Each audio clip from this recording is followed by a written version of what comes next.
आप देख रहे हैं शार्प मीडिया न्यूज, सबसे तेज सटीक खबर। हकीकत क्या है फसाना के अगले पड़ाव पर हम आ पहुंचे हैं नैमिषारण्य, जो उत्तर प्रदेश की राजधानी लखनऊ से तकरीबन 80 किलोमीटर दूर है। और यहाँ पर चक्रतीर्थ, इसकी बहुत मान्यता है हिंदू रीति रिवाज, हिंदू पौराणिक कथाओं में। तो आपको पहले एपिसोड में रुद्राव्रत के बारे में हम लोगों ने आपको बताया, दूसरे एपिसोड में दधीची कुंड के बारे में बताया, तीसरे एपिसोड में आज आए हैं हम नैमिषारण्य। यहाँ पर पंडित जी ने हमें बताया तो लगभग हिंदू जो पुराणों के अनुसार सारे जो तीर्थ स्थान हैं और सारी जो तपोभूमि देवभूमि है, इनकी एक दूसरे से कनेक्टेड है, सारे युगों का मेल जोल मिला जुला संगम है।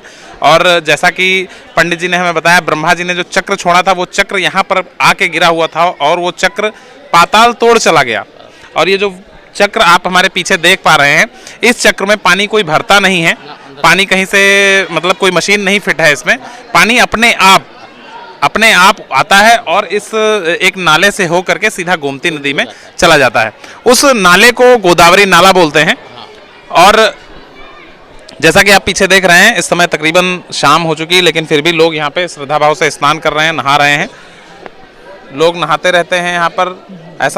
ऐसी मानता है कि यहाँ पर नहा करके लोग 4 धाम की यात्रा के बराबर फल पाते हैं।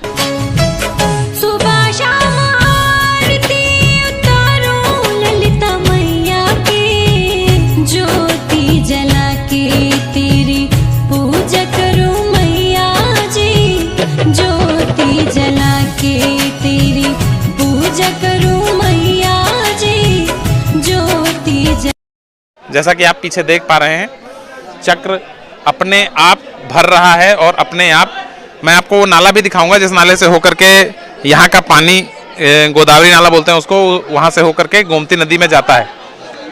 ये चक्र जो आपके आंखों के सामने है, इसमें पानी भरता नहीं है, अपने आप नीचे से आता है।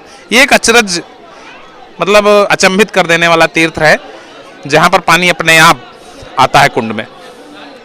आइए चलते हैं उस नाले के पास जिस नाले से होकर के ये पानी गोमती नदी में जाता है। वही गोदावरी नाला है जिससे चक्रतीर्थ का पानी निकल करके बाहर गोमती नदी में जाता है। ये इधर से होकर के नीचे नीचे गोमती नदी में चला जाता है। ये आगे भी जैसा कि आप देख रहे हैं, ये कंटिन्यू पानी यहाँ से निकल रहा है और ये निकलता हुआ पानी जो है ये ऐसे ही निकलता रहेगा और ये बाहर निकल जाएगा। चक्र से जितना पानी अधिक होता है वो बाहर निकल जाता है इस रास्ते से हो करके।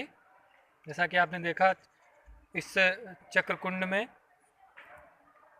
अपने आप पानी आता है, कोई पंप, कोई विद्युत, कोई व्यवस्था नहीं है, पानी इसी तरह से आता है और इसी रास्ते से बाहर चला जाता है। सर्वमंगल मांगल्ये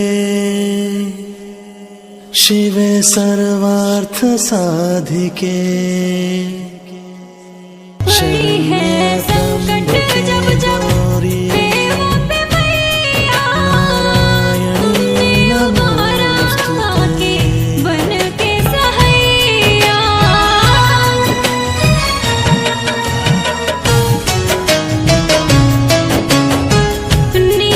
ये नैमिषारण्य है, ये अष्टम वैकुंठ है। यहाँ पे इसको ब्रह्मा जी ने अपने मन से चक्र को उत्पन्न करके छोड़ा था। हम मनस चक्र इसको बोलते हैं। आपका मन का चक्र जहाँ पे शांत हो जाए वही नैमिषारण्य है। यहाँ पे पहले तीर्थ नहीं हुआ करता था, यहाँ पे हवन कुंड हुआ करता, देवता लोग आहुति देते थे। जब ब्रह्मा जी ने मन से उत्पन्न करके छोड़ा, ये सब कहीं घुमाया, कहीं नहीं गिरा। यहाँ से निकल तो यहाँ से फिर जो यज्ञ कुंड का जो धुआं ऊपर जा रहा था, उन्होंने चक्र को यहाँ खींच लिया, तो यहाँ गिर गया, सब जलाकार हो गया। फिर 88 देवता फिर ब्रह्मा जी के पास गए, तपस्या क्या करें, वहाँ तो सब जलाकार हो गया। बोले अब हमने अपनी शक्ति छोड़ दिया, अब ललिता देवी के पास जाइए। ललिता देवी आज भी तपस्या कर रही हैं। ललिता देवी ने 6.5 पाताल पे इसको रोक दिया। तो यहाँ आज भी 88,000 ऋषि 23 करोड़ देवता तपस्या कर रहे हैं। यहाँ पे आने पे आपको 4 तीर्थ का फल एकदम मिलता है। आप लोग जैसे चारों धाम जाते हो तो नैमिषारण्य नहीं आओगे तो आपकी यात्रा पूरी नहीं होगी।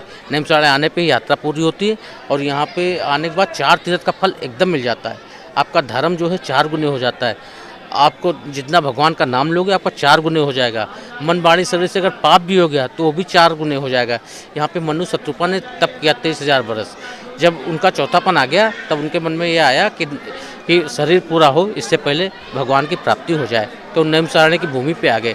यहाँ 23,000 वर्ष एक पग से खड़े होकर के तप किया। विधि हरिहर तब देख अपारा मन समीप आए बहुवारा।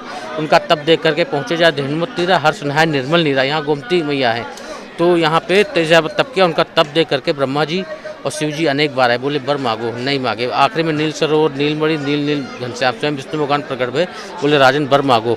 बोले मांगो तुम्हें समान सुत के मतलब बेटा होता है। बोले अपने समान कहाँ से लाए। बोले नैमिषारण्य में आपने तप किया है, आप एक पुत्र की कामना करें, आपको 4 पुत्र की प्राप्ति होगी। आप अगले जन्म में राजा दशरथ बनोगी, आप कौशल्या बनोगी।